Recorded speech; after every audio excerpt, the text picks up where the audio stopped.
explaining lesson 2 from the first flight book of class 10th.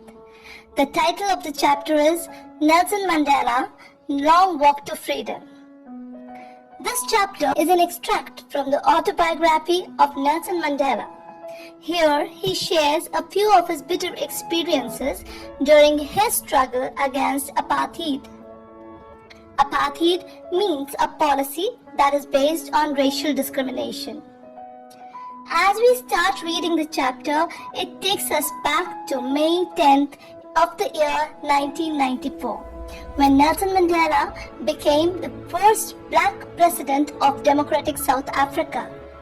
He tells us that the morning of this historic day was bright and clear.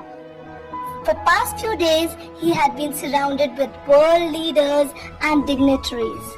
Dignitaries are people who hold high ranks. They were coming to felicitate him.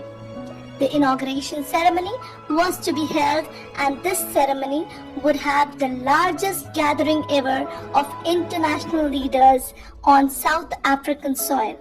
This ceremony was to be held in the amphitheater made of sandstone in Pretoria.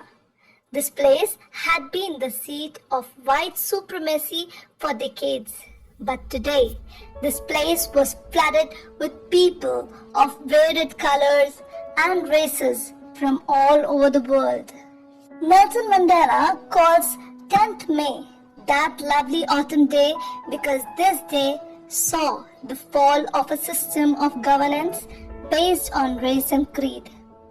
Just as the trees shed their old and worn-out leaves in autumn, the oppressive policies practiced in South Africa were shed, making space for a new and fresh, democratic, non-racial government.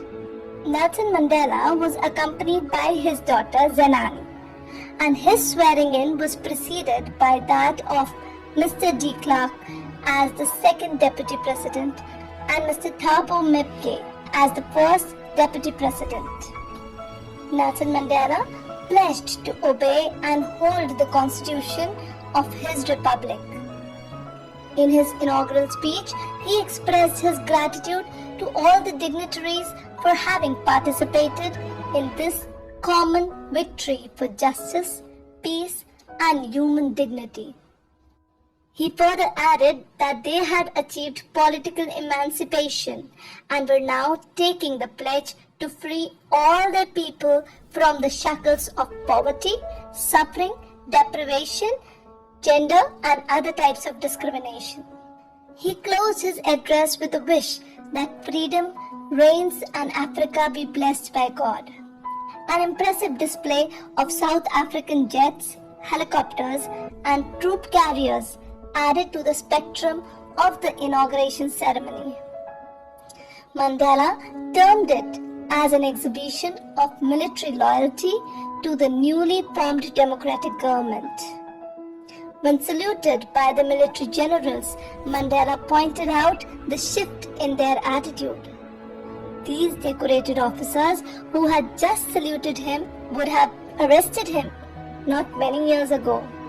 Mandela also recalled the historical events that had marked the growth of apartheid in South Africa. The Boer War and the first decade of the 20th century had witnessed the spreading of the system of racism and dominance of the blacks by the whites. However, in the last decade of the century, all this had been overturned and South Africans enjoyed equal rights and freedom, irrespective of the color of their skin. Mandela also recognized the sacrifices made by thousands of people before him who had suffered hardships because they were patriots. He shared that his people were his greater wealth than the minerals and gems found in his country. He had learned that courage was not the absence of fear, but the triumph over it. Another observation that Mandela shared was the belief that hatred is not natural to men. If a man can learn to hate another, he can also be taught to love. He recounted the days of oppression that he had undergone during his long imprisonment as a freedom fighter. He shared that even at the most critical time, he saw a glimmer of humanity in one of the guards. This helped to keep alive his faith that man's goodness is a flame that can never be extinguished. Mandela remarked that every individual has twin obligations.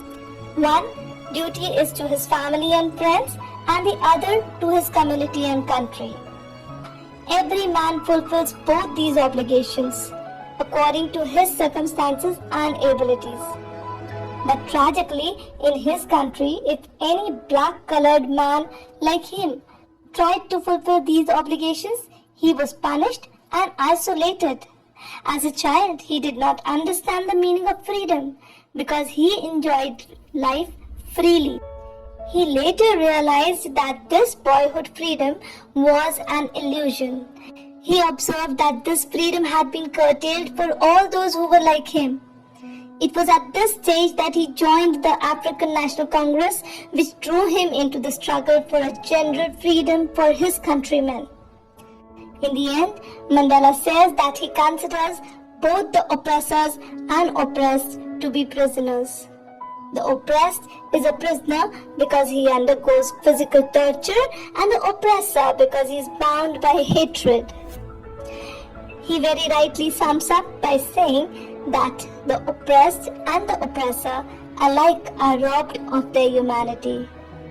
Through this extract, we see that Nelson Mandela has been able to impart a lot of messages for the readers to incorporate in their life.